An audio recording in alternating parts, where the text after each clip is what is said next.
Hey everybody, it's Jason Blaha here, and once again it's time for the Q&A, so let's go ahead and get this started. All right, first question.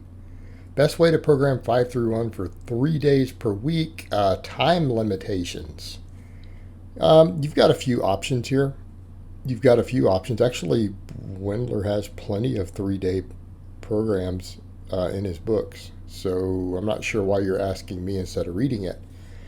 Now, for me personally, how do I program this for lifters of mine who want 3 days a week? I do it one of two ways.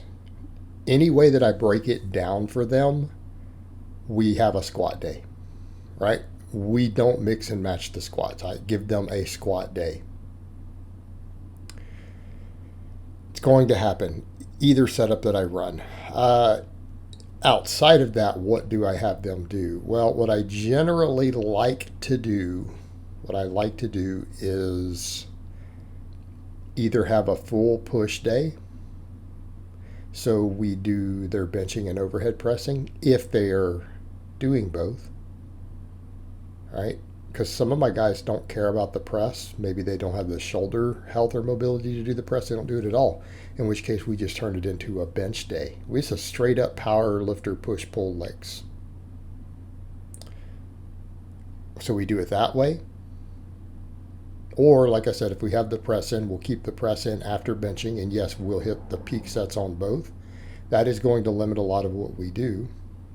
And this is assuming that someone, in this case, this is what I do for someone who really their squat and deadlift probably need more work. Let's say they've done a little bit of too much upper body bro work. And, their squat and deadlift are lagging behind their upper body work just a little bit. We might do this. Now, if they want to do 3 days and they're more balanced, I will stack their press in on their deadlift day. And then it basically turns into a standing full body day because we're doing deadlift and overhead press. And then appropriate accessories. But if we're back to the point of them really just needing to bring in the squat, the deadlift up more, I will give them a squat day, which is a leg day, then a push day, and then a pull day. And on the pull day, it's where I'll do a lot more of their rowing pull-ups. That's where we'll throw their curls in, if they need the bicep work, things like that after deadlifting. And then I'll keep a little bit more of their hamstring work pushed into their squat day. Okay, so it might be something like they do squat accessories, glute ham raise, whatever, on their squat day, and then I focus on their back and pulling muscles in general on the deadlift day. But again, I've also, if they need to just be more balanced, we just kind of do a squat day, we do a bench day, and maybe throw some extra pulling in on there. So it'll treat it like a normal 5-3-1 bench day. And then I will throw in on their deadlift day, we will do the press on that day. So they're a little more fresh and haven't fatigued it with the pushing. So that's how I personally like to do templates. All right, next question. As a beginner that is 283 pounds, if I did your novice program while eating a deficit, would I get stronger / look like I lift? I kind of laughed at the response, so I put it down below. Looking like you lift is pretty subjective. Keeping in mind, we all have different viewpoints. My entire world is strength. I don't have friends who don't lift for the most part. I mean, I have a couple of long-term bros who aren't lifters who are lifetime friends. Outside of that, I don't associate with casual lifters. Okay? Everyone in my world is jacked. Over half of my friends use steroids. So, context.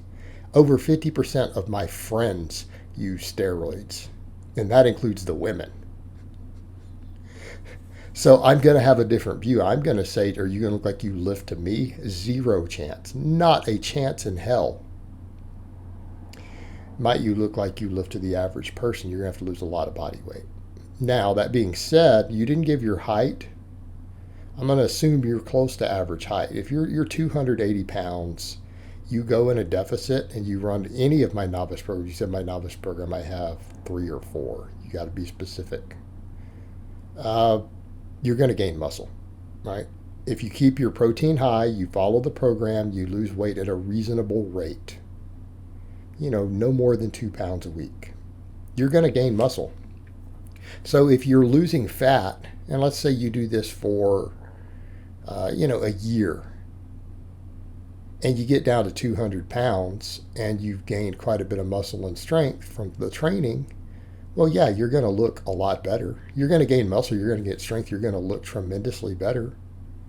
Because it's the body weight you're at, and again, unless you're like 6'6" or something, you're carrying enormous amounts of body fat. You should actually have no trouble gaining muscle and strength while losing some weight, as long as you don't try to lose too fast. That's the main thing. Don't come in and think you're going to lose 3 pounds a week and that you're going to keep or gain muscle. It's just not going to happen. You're going to lose muscle. Guaranteed when you start losing too quickly. But if you pace yourself, you take a year to lose the weight, develop better habits, yeah, you will gain muscle and strength, and you'll gain significant amounts of muscle and strength. Will it be as much as a skinny noob who's bulking? No. Might it be half of what they gain? Yeah. So if they could gain 20 pounds of muscle, you might put on 8 to 10 in that time. Well, that's still, half a year's worth of muscle growth. But you'll have lost, 50, 60, 70, 80 pounds. So yeah, you should absolutely do this. It would be in your best interest. Are you going to look like you lift?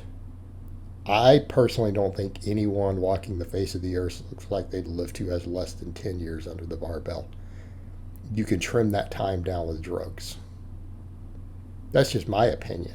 So again, if you're asking my personal opinion. All right, next question. What is your recommended daily protein intake, and what problems are you likely to see if you aren't getting enough? Well, the question becomes, for what purpose? If you're not getting enough, you're not going to gain as much muscle. You're going to lose muscle faster when you cut. Like this isn't difficult. You're going to have higher injury rates from training. How about that one? That's the one that the people who say, well, I don't want to get any protein. Yeah, until you get hurt. And I'm not making that up. Insufficient protein leads to training injuries. Okay, if you're not optimizing your protein intake, don't cry when you get hurt at 5 times the rate, because it will happen. You don't have the same collagen synthesis and stuff in your tendons. You don't have the same tendon recovery. You're going to get hurt. It's stupid, and it's not even hard to get enough protein. It really isn't. Like, it blows my mind that people think that it is. So let's come over and go to my quick recommendations. Your purpose matters. I'm not going to get into injury prevention, tendon control, satiety. Let's just discuss muscle. 1.6 grams per kilogram of body weight. So in other words, if you're my size and you're deadlifting 650 pounds, you need at least 160 grams of protein. Now here's the thing. People who hear that and they think that that's a lot, I'm sorry, how low are you a vegan? The only way you would struggle to get 160 pounds of protein as a grown man who is training is because you drop your calories insanely low and you're a vegan. It's just not difficult. Any reasonable person's going to eat, a pound of chicken a day. All right, a grown man, if you're trying to gain muscle, you're not going to be eating less than 3,000 calories a day. Let me rephrase that. A grown man who is trying to gain muscle, if you are eating less than that and you tell me you're trying to gain muscle, you are lying. You're a big piece of shit liar who's lying to yourself and you're lying to me. There's no way you're trying to gain muscle on 2,500 calories. You really and truly don't care. Stop lying. Stop lying, you piece of shit. You're a liar. So, you're eating at least 3,000 calories. All right. Well, you're going to get that automatically. You just eat a pound of chicken every day or any meat, which is nothing. You could eat that in 3 minutes. And then you eat 3,000 calories of anything. I don't care whether it's fruit, rice, vegetables. You're going to hit that number automatically by default. It is insanely easy. I have lifters who struggle to eat less than 300 grams of protein when they're bulking. Right? Straightforward, guys. All right, guys, but that's really all I have to say on that today. I hope it's been informative, and I will talk to you guys next time.